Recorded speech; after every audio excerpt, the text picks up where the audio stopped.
Hello students, आप लोगों ने बहुत सारे स्टूडेंट ने कमेंट किए कि सर हम लोगों को इकोनॉमिक्स में किस तरह से सब्जेक्टिव क्वेश्चन फाइनल एग्जाम पूछे जाएंगे।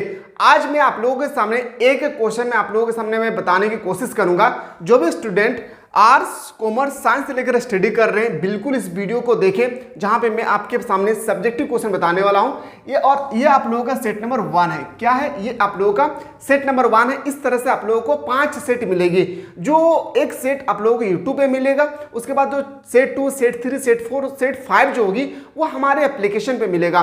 कहां पे मिलेगा? तो एप्लीकेशन पे प्ले स्टोर से सर्च करें मिसाइल क्लासेस। जब आप प्ले स्टोर से डाउनलोड कर लेंगे मिसाइल क्लासेस के एप्लीकेशन को, तो यहाँ पे आपके सामने बहुत सारा कोर्सेज नजर आएगी। ठीक है, अगर आप सिर्फ इकोनॉमिक्स का स्पेशल क्लास करना चाहते हैं, आप चाहते हैं मुझे सारा सब्जेक्ट मेरा क्लियर हो चुका है, मुझे इकोनॉमिक्स का क्लास करना है, तो आप इकोनॉमिक्स को बाय कर सकते हैं। अगर इंग्लिश कोर को स्पेशल क्लास करना चाहते हैं तो स्पेशल क्लास इंग्लिश कोर में कर सकते हैं।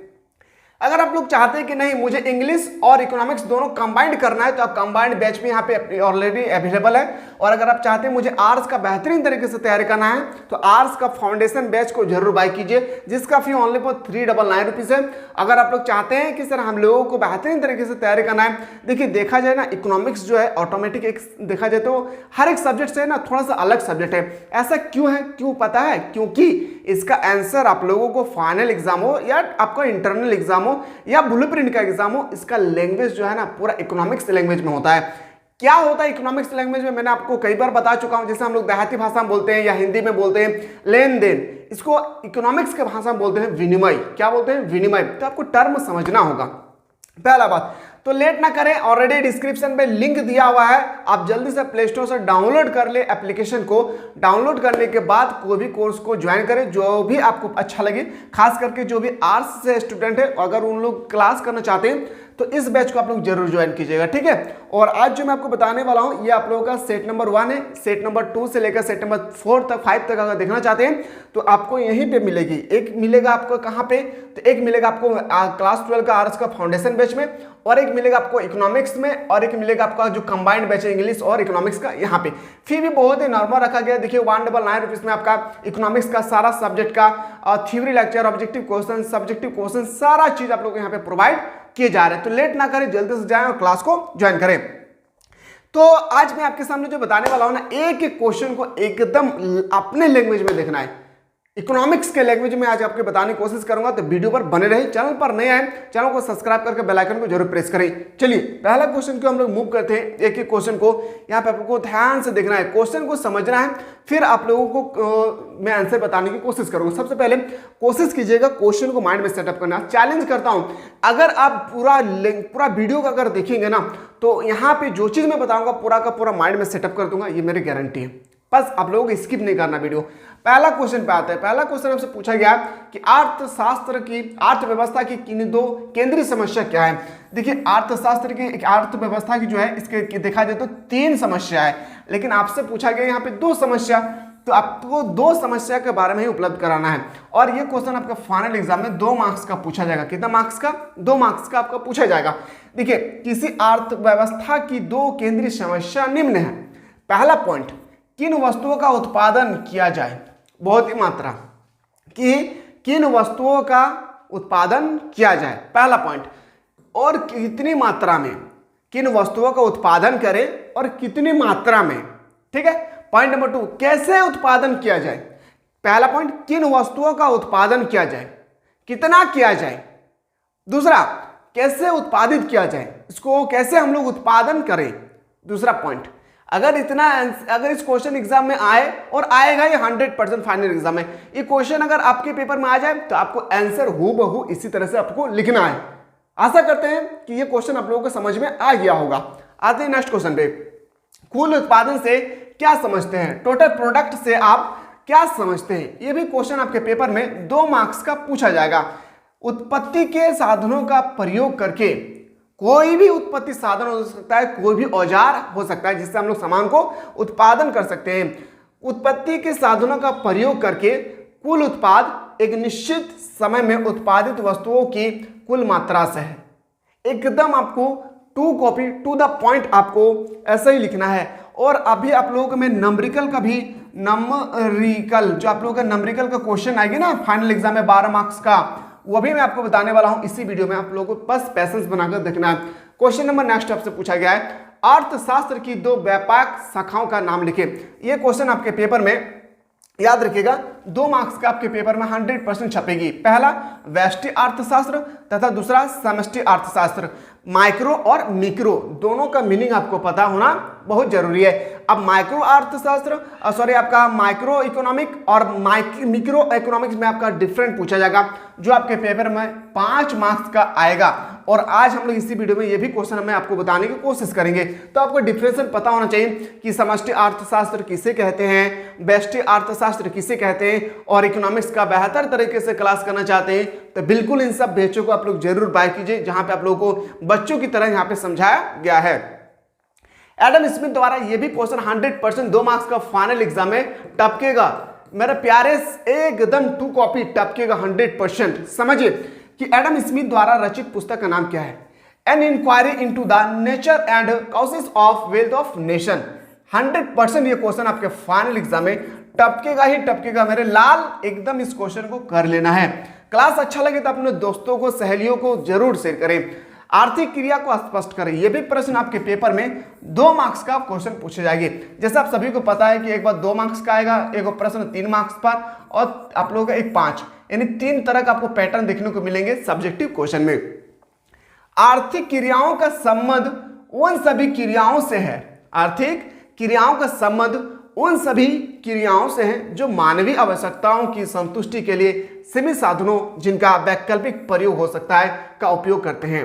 यानी आर्थिक क्रिया हम लोग साधारण भाषा में किसे कहते हैं कि मनुष्य की कोई भी आवश्यकताओं को जब सीमित साधन हमारे पास पहुंच जाती है, हमारे जो आवश्यकता है वो हमें पूर्ति हो जाती है, इसी को हम लोग बोलते हैं दैट इज मैटर ऑफ आर्थिक क्रिया, इकोनॉमिक फैक्टर। ठीक है, आर्थिक क्रियाओं का संबंध उन सभी क्रियाओं से है जो मानवीय आवश्यकताओं की संतुष्टि के लिए सीमित साधनों, जिनका वैकल्पिक प्रयोग होता है, इसी को हम लोग बोलते हैं क्या, आर्थिक क्रिया।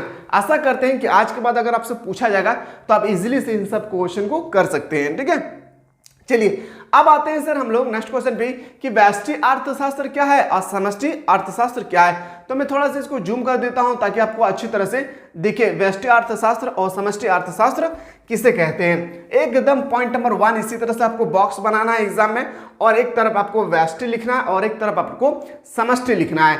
देखिए, व्यष्टि अर्थशास्त्र में व्यक्तिगत स्तर पर आर्थिक समस्याओं का अध्ययन किया जाता है। बहुत इंपॉर्टेंट, व्यष्टि अर्थशास्त्र क्या कहते हैं कि व्यष्टि अर्थशास्त्र में व्यक्तिगत स्तर पर आर्थिक समस्या का अध्ययन किया जाता है। आर्थिक समस्या को क्या किया जाता है, अध्ययन किया जाता है। जैसे एक उपभोक्ता, एक उत्पादक तथा एक फॉर्म, यानी एक होना चाहिए। अगर एक से अधिक होगी तो समष्टि। अभी जस्ट हम लोग इसका ऑपोजिट यहां पे हम लोग डिस्कस करने वाले हैं। व्यष्टि अर्थशास्त्र में व्यक्तिगत स्तर पर, व्यक्तिगत निजी स्तर पर आर्थिक समस्या का अध्ययन किया जाता है। आर्थिक समस्या का जो भी हम लोग को प्रॉब्लम होती है, इसकी समस्या का अध्ययन किया जाता है। जैसे एक उपभोक्ता, एक उत्पादक, एक फॉर्म। ठीक, इसका ऑपोजिट आते हैं समष्टि अर्थशास्त्र में संपूर्ण, यहाँ पे व्यक्तिगत, यहाँ पे संपूर्ण अर्थव्यवस्था की आर्थिक इकाइयों का अध्ययन किया जाता है। जैसे राष्ट्रीय आय, इंटरनेशनल हम लोग बोलेंगे सर नेशनल आय। आगे बढ़ते सर कीमत स्तर, समग्र मांग तथा समग्र पूर्ति, ये किया जाता है समष्टि अर्थशास्त्र में। आशा करते हैं पहला डिफरेंशिएशन व्यक्तिगत है यहाँ पे, और यहाँ पे संपूर्ण है, जो अर्थव्यवस्था दोनों के लिए सेम है। पॉइंट नंबर नेक्स्ट पे आते हैं। पॉइंट नंबर नेक्स्ट अगर आपसे पूछा जाएगा कि व्यष्टि अर्थशास्त्र में व्यक्ति और व्यक्ति के व्यवहार का अध्ययन किया जाता है। पॉइंट नंबर 2 बहुत इंपॉर्टेंट है। व्यष्टि अर्थशास्त्र में व्यक्ति और व्यक्ति का व्यवहार का अध्ययन किया जाता है। लाउडली, व्यक्ति और व्यक्ति का व्यवहार का अध्ययन किया जाता है। उसके बाद बोलता है क्या, अध्ययन किया जाता है। इसमें आते हैं सर हम लोग समष्टि अर्थशास्त्र में समाज और समाज के व्यवहार का। इसमें व्यक्ति और व्यक्ति का अध्ययन किया जाता है। इसमें व्यक्ति और व्यक्ति के व्यवहार का अध्ययन किया जाता है व्यष्टि अर्थशास्त्र में।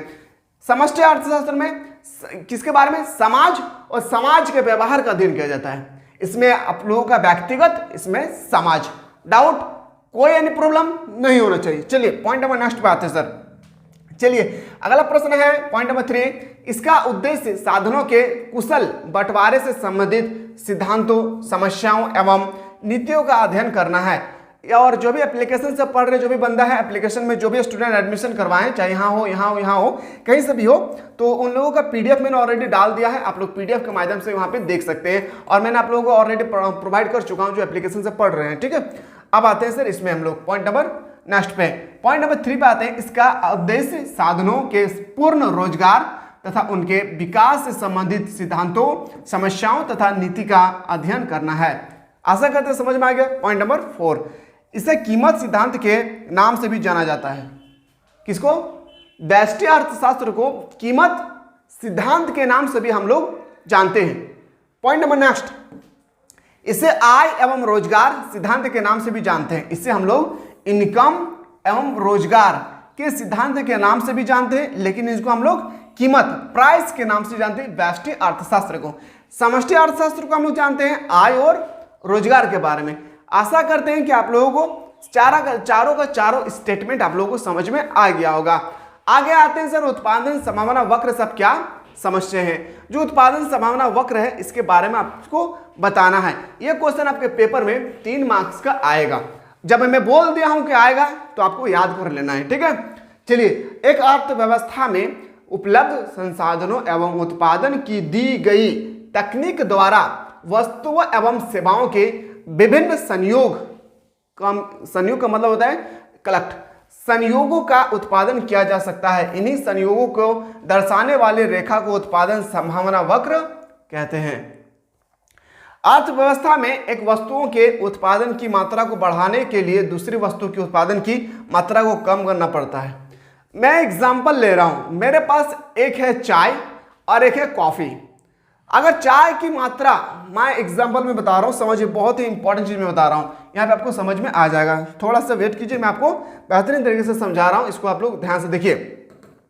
मेरा पास एक बड़ा सा खेत है। क्या है? मेरा पास एक बड़ा सा खेत है। इस खेत में हम लोगों को 2 भाग बांटना है। क्या करना है? 2 भाग में डिवाइड करना है, और एक में हमको एक में हमको चाय उगाना है, और एक में हमको उगाना है किसका? तो बताएंगे एक में सर हम लोगों को उगाना होगा, तो बोलेंगे सर वो होगी कॉफी। क्या होगी? कॉफी। लेकिन जो सरकार है जिसके खेतों में मैं चाष कर रहा हूं या कुछ भी कर रहा हूं, सरकार ने ये मुझे कहा कि नहीं, अब जो यहाँ पे चाय बताए हैं सर, चाय यहाँ पे लिखते हैं चाय, यहाँ पे लिखते हैं कॉफी। देखिए कॉफी, समझिए, बहुत मजा आएगा सर। यहाँ पे आपका बताएगा सर चाय और यहाँ पे बताएगा आपका कॉफी। अब सरकार ने कहा कि नहीं, अब जो है ना कॉफी पीने वाला बंदा उतना नहीं है, कॉफी की मात्रा को आप क्या किया जाए? घटाया जाए। जो भी कॉफी की मात्रा है उसको क्या किया जाए?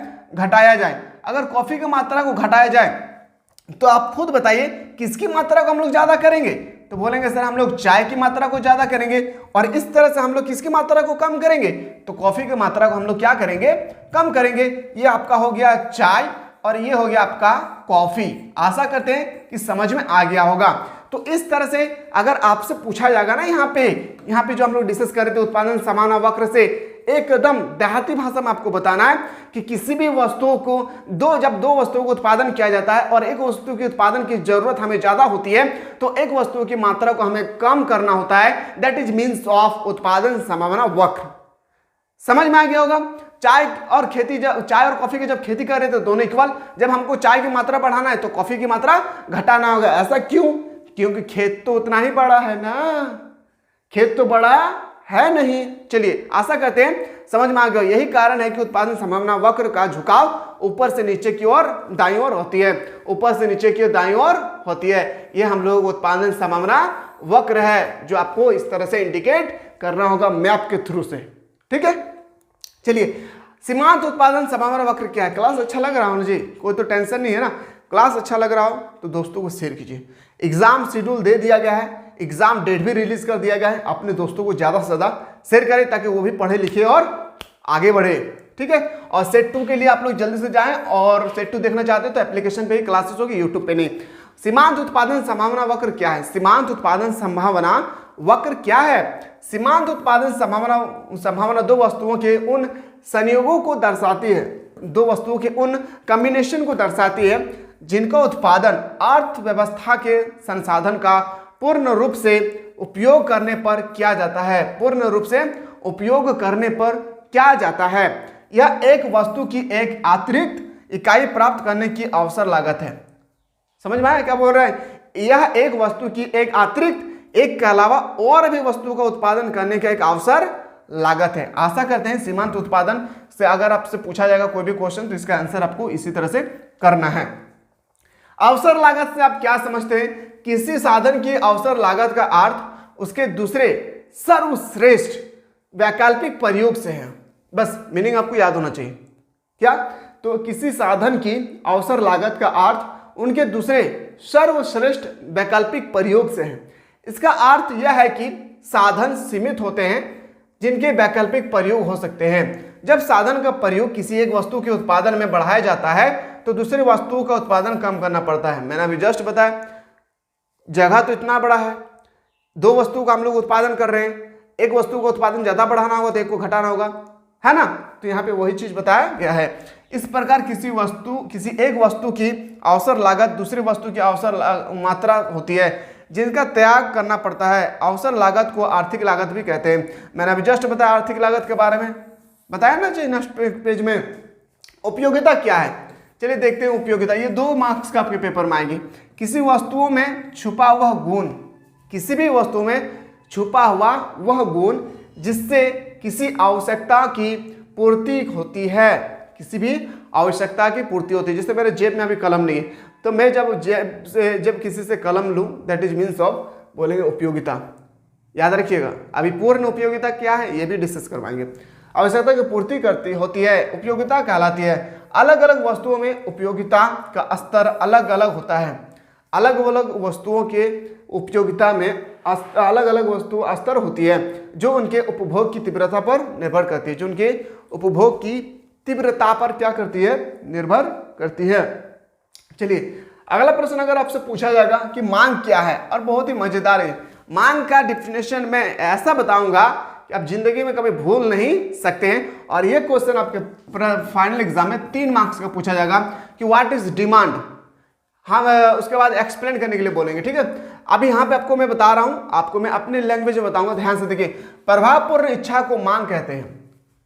प्रभावपूर्ण इच्छा को मांग कहते हैं, अर्थात किसी वस्तु की मांग तब होगी जब उपभोक्ता को उस वस्तु को पाने की इच्छा हो। इस इच्छा को पूरा करने की उपयोगिता या साधन हो तथा साधन को व्यय करने की तात्पर्य हो। आपको इस तरह से लिखना है। अब मैं बताता हूं आपको देहाती लैंग्वेज में। जब किसी वस्तु की मांग बढ़ जाती है, समझिए, जब किसी वस्तु की मांग बढ़ जाती है तो उसकी कीमत घट जाती है। जब भी आप देखिएगा मार्केट में जब आलू 5 रुपये किलो होगा तो आपके घर में देखिएगा 10 किलो आलू की खपत होगी। लेकिन वही आलू अगर 50 रुपये केजी हो जाएगी तब आप 10 किलो आलू नहीं खरीद सकते। क्यों? क्योंकि आपका इनकम तो उतना ही है। तो इसलिए मैं बोल रहा हूं, इसका डिफिनेशन ध्यान से सुनिए। जब किसी वस्तु की कीमत बढ़ जाती है तो उसकी मांग घट जाती है। जब किसी वस्तु की कीमत घट जाती है तो इसके ऊपर मांग क्या हो जाती है? बढ़ जाती है। Higher the demand lower the price, lower the price higher the demand. बस आपको इस तरह से आपको याद रखना है, ठीक है? चलिए अब दूसरा क्वेश्चन पे आते हैं। मांग फलन क्या है? मांग फलन का देखिए, यहाँ पे मांग क्या है, व्हाट इज डिमांड, यहाँ पे मांग फलन क्या है? मांग का फलन किसी वस्तु की मांगी गई मात्रा तथा उसके विभिन्न निर्धारक तत्वों के बीच के फलनात्मक संबंध को व्यक्त करता है। अर्थात किसी वस्तु की मांग को प्रभावित करने वाले तत्वों को व्यक्त करता है। ये आपको इकोनॉमिक्स के लैंग्वेज में लिखा है और आपको फाइनल एग्जाम में अगर ये प्रश्न आ जाए तो आपको इसी लैंग्वेज में, इसी बेस में आपको उत्तर भी लिखना होगा। चलिए अगला प्रश्न पे आते हैं। और आप लोग चाहते हैं सेकंड सेट भी हम लोग जल्दी से प्रोवाइड करें तो सेकंड सेट के लिए आप लोग जल्दी से जाएं मिसाइल क्लासेस के आपको और प्ले स्टोर से डाउनलोड करें। क्या करना है? मिसाइल क्लासेस के आपको प्ले स्टोर से जाएं और जल्दी से डाउनलोड करें और वहां पे आप लोग बेहतरीन तरीके से एप्लीकेशन के माध्यम से आप लोग क्लास कर सकते हैं, ठीक है? चलिए आते हैं सामान्य वस्तु क्या है। आप क्या समझते हैं? ये क्वेश्चन आपके पेपर में 3 मार्क्स का पूछा जाएगा कि सामान्य वस्तु किसे कहते हैं। समझिए, जब उपभोक्ता की आय में वृद्धि होने पर वस्तु की मांग में वृद्धि होती है। समझिए, अब क्या हुआ, जब किसी भी उपभोक्ता, अगर मान लेते हैं कि एग्जाम्पल कि मेरा सैलरी अभी 10,000 रुपया है, ठीक है, और मेरे घर में अभी चीनी की खपत, एग्जाम्पल में बता रहा हूं, चीनी की खपत 10 किलो है। अब मेरा इनकम जो है ना 12,000 हो गया है, तो मैं चाह रहा हूं कि मेरा चीनी की जो खपत है, क्योंकि घर में सबको अच्छी तरह से चाय नहीं मिल रहा है, क्यों? क्योंकि मैंने 10 किलो चीनी खरीद रहा हूं। अब क्या हुआ कि मेरा सैलरी बढ़ गया है, मैं चाह रहा हूं कि मेरे घर में सब कोई चाय पिए, तो मैं चीनी को भी बढ़ा दिया हूं, 10 किलो की जगह 15 केजी मैं कर दिया हूं। तो इसी को हम लोग बोलते हैं सामान्य वस्तु। समझिए डिफिनेशन क्या होता है। कहा गया है कि जब उपभोक्ता की आय में वृद्धि हो, उपभोक्ता की आय में वृद्धि होने पर वस्तु की मांग में भी वृद्धि होती है, एवं उपभोक्ता की आय में कमी होने पर वस्तु की मांग में भी कमी होती है।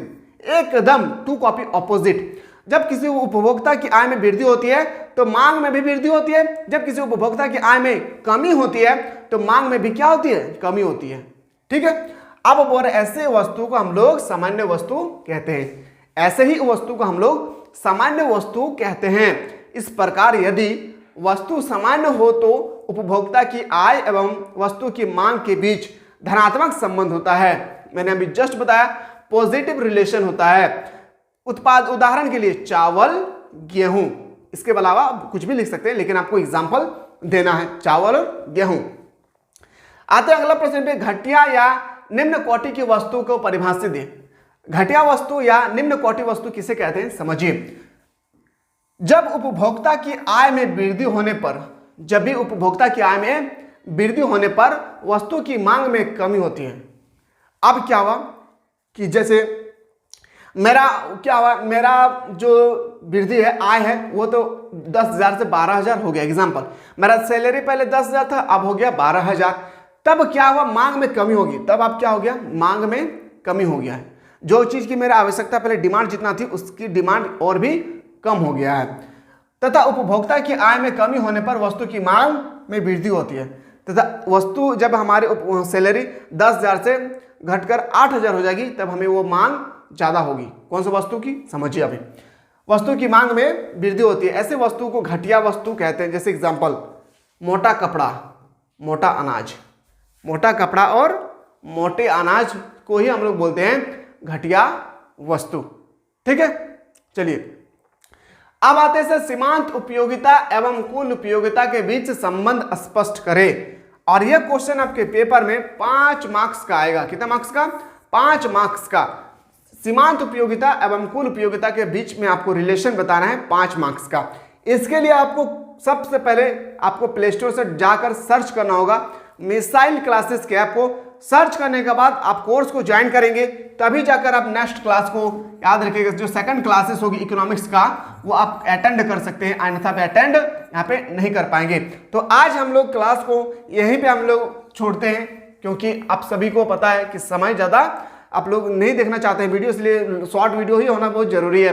तो जल्दी से जाएं। अब यहाँ पे लिखा हुआ है आपका फर्स्ट, लिखा हुआ है यहाँ पे आपको सेकंड मिलेगी एप्लीकेशन पे। चलिए मिलते हैं हम लोग एप्लीकेशन पे। जो भी बंदा हमारे एप्लीकेशन से पढ़ रहे हैं उनके साथ मैं मिलता हूँ नेक्स्ट वीडियो में। तब तक लोग स्वस्थ रहे, मस्त रहे और पढ़ाई में व्यस्त रहे।